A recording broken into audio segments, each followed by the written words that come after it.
Recode অর্থাৎ পুনরায় coat করা। যখন কোনো ব্রোকারে ট্রেডিং টার্মিনালে ট্রেড করার জন্য এন্ট্রি করবেন, তখন দেখবেন যে সেখানে সে কোডটা নিচ্ছে না বা এন্ট্রিটা সাথে সাথে হচ্ছে না। সেখানে দেখবেন যে রিলোড নিচ্ছে, চাকাটা ঘুরছে, বাট সেখানে সে বারবার মেসেজ দিচ্ছে আবার রিকোড করার জন্য, অর্থাৎ পুনরায় আপনি সেখানে এন্ট্রি করার জন্য।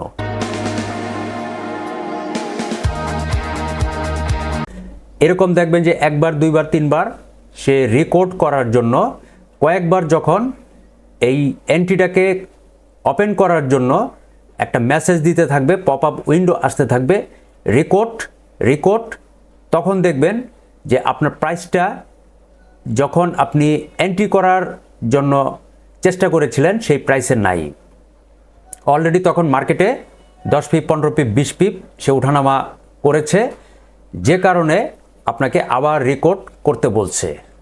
এই রিকোডটা হয় ব্রোকারের ট্রেডিং সার্ভার, ট্রেডিং টার্মিনালের দুর্বলতার কারণে। সে কারণে সর্বপ্রথম ভালোভাবে ব্রোকারের ট্রেডিং টার্মিনালটা দেখবেন যে সেখানে রিকোড হয় কি না। অনেক ব্রোকারই দেখবেন যে রিকোড হয়, বিশেষ করে যেগুলো থার্ড ক্লাস বা উইক রেগুলেশন সার্টিফিকেট নিয়ে বসে আছে, সেই সব ব্রোকারে এরকম রিকোড একটা ঝামেলা থাকবে। তখন দেখবেন যে what is a recode, recode সম্পর্কে সব কিছু জানতে পারবেন। এরপর ইমেজগুলো দেখবেন, ইমেজগুলো দেখলে অনেক কিছু ক্লিয়ার হওয়া যায়। যেমন এইখানে ইনস্ট্যান্ট এক্সিকিউশন, যখন অর্ডারটাকে আপনি প্লেস করছেন তখন কিন্তু সে সাথে সাথে অর্ডারটাকে এক্সিকিউট করতে পারে না, ফলে 10 পিপ, 15 পিপ, 20 পিপ ওই মুহূর্তে অলরেডি ওঠানামা করতে থাকে। তখন সে পুনরায় রেকর্ড চায়, অর্থাৎ আবারও আপনাকে এন্ট্রি করতে বলবে। এই সমস্যাটার কারণে ট্রেডাররা সাধারণত ট্রেড করতে স্বাচ্ছন্দ্য বোধ করে না।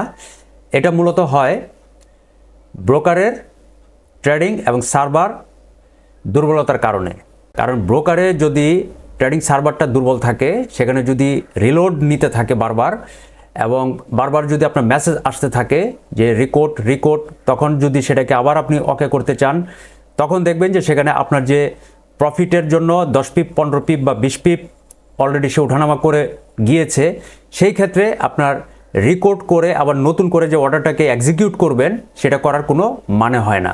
কারণ সেই মুহূর্তে যদি আপনি অর্ডারটাকে আবার রিকোড করে এক্সিকিউট করতে যান, সেখানে আপনার প্রফিট হবে না, বরং লস হওয়ার সম্ভাবনা থাকবে।